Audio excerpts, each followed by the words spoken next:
it's Darren at Moonhair Studio again. I'm going to be looking at some advanced colour options today for Cubase 9.5 using the superb new template that Marcus at Poundsound has released for a very reasonable £1.99. So we'll take a look at that, and I'll also show you how I can turn this into this with the click of one button.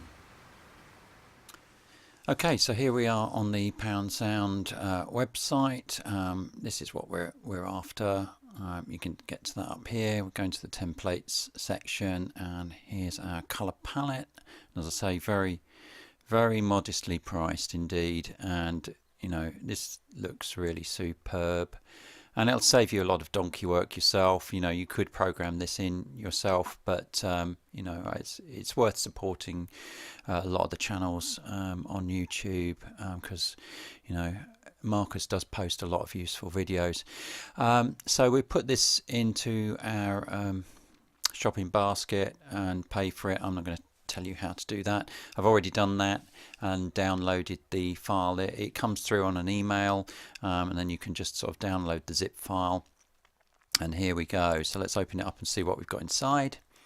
So we've got the CPR file, which we'll use within Cubase, and we've also got an installation guide. So let's have a little look at this. Here we have our instructions, and this all looks pretty straightforward actually. So we're just going to open up the template in Cubase. I think we'll just get on with it. That looks very straightforward to me. Okay. Right, so now it's as simple as taking the CPR file from Poundsound, double clicking it, opening up in Cubase, and oh, look at that. Isn't that a thing of beauty? So there's all of the different track colors. These are just empty instrument tracks that he's put in to make the template.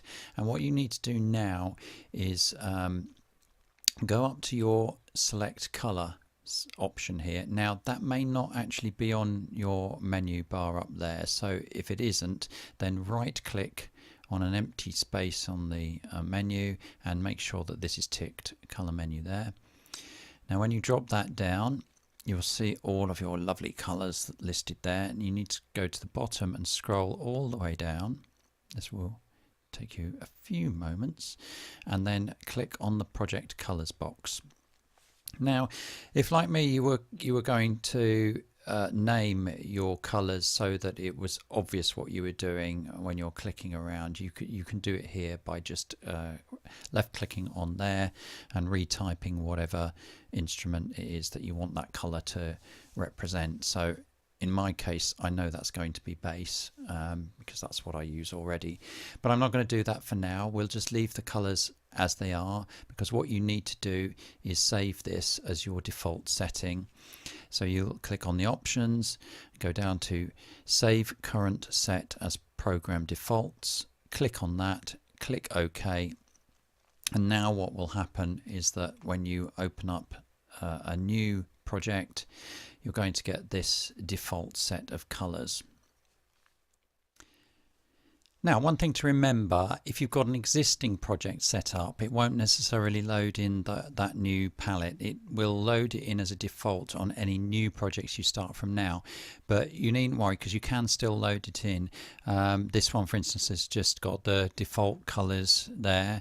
So we'll go into project colors, options, and load the defaults which we saved just now, and there they all are. So they're all in there. And once again, remember that if you know what colors you want for certain instruments, you don't have to type in every single one, but you might have some key ones, you know, bass guitar, brass, or whatever. Put those in. It'll give you a prompt. So we'll OK that. As I say, you can now set your colors in whatever way you tend to do it. You can click up here in the track inspector and just select your color, or you can do it from the drop down menu. There's various ways of doing this. Now, the trick that I showed you at the beginning of automatically coloring in your tracks relies on you having some kind of naming system that has something that we can look at that's going to be the same every time. So percussion, if you always call it percussion, or you put an abbreviation like I have there, or with strings, I often use STR for strings. I use V1 and V2 for violins 1, violin 2. It's just a standard way of doing it. You can use any of those standards to then create a series of commands that will allow you to automatically color your template. And we do it through the Project Logical Editor. It's probably worth checking out Greg Ondo's various YouTube videos, because I think he does a couple on this. This is something that I've never really used before, and it's probably an extremely powerful tool that all of us are either ignoring entirely or underusing. And it allows you to set a condition and then action something because of that. Now, you may not understand what I'm going on about here, but we'll add one up here to show you. So for these purposes, we're looking at the name of the track. We're going to say it contains something, and the contains will be a word or part of a word. So for instance, if we were doing percussion, say, we could put perk. Oops, sorry. Didn't go well, did it? So now it's searching for perk. We could add another one. We could add the name contains percussion. We must change this over here to or, because otherwise it'll be looking for both of these in the same sentence, but it'll look for perk or percussion, and then we want it to do something with that information once it's found it. So we add one down here, and we're going to set the color to whatever color we want percussion to be. So let's say gold. Now if I apply that, you'll see that it automatically recolors all of the ones that have got percussion or perk written in there. You have to be quite specific, because I think it's capital sensitive as well. So just look at the way you name your tracks and find the thing that works best for you. Now that won't do anything automatically until you save it. So let's store this preset, and we'll call it color perk. Color perk. Okay. So we'll close that up. Now that's all well and good. I've recolored those, but how did I do it all from here?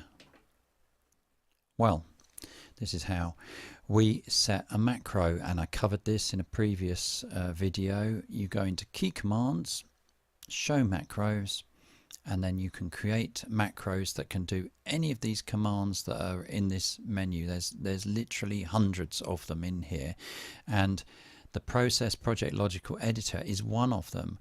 And because I've set up loads of those little instructions to color different instruments, I can actually create a new macro. We'll call it color, and then literally add all these commands into it. Just click on them, add command, and just go down the whole list. And then as soon as I use the color macro, it's going to look at all of the different instrument types and color anything that it can find. Now here's the one that I did earlier on, which has all of those stored in it, so that's ready to go. We'll just click OK, and I've programmed it into the Qcon Pro X on one of the F buttons.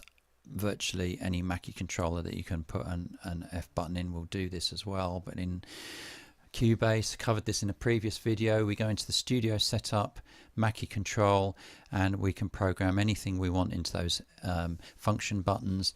So here we'd choose macro, and then we'd choose color tracks, which is the completed one that I did, and OK that, and that means that every time I hit F4 that does that. Now don't worry if you haven't got a Qcon or you haven't got a controller, a hardware controller, because you can do all of this from Cubase itself. So if I just set those back to the default color, just so that you can see that it actually does work. If you go into the edit menu and macros and find your macro color tracks and just click that, it does exactly the same thing.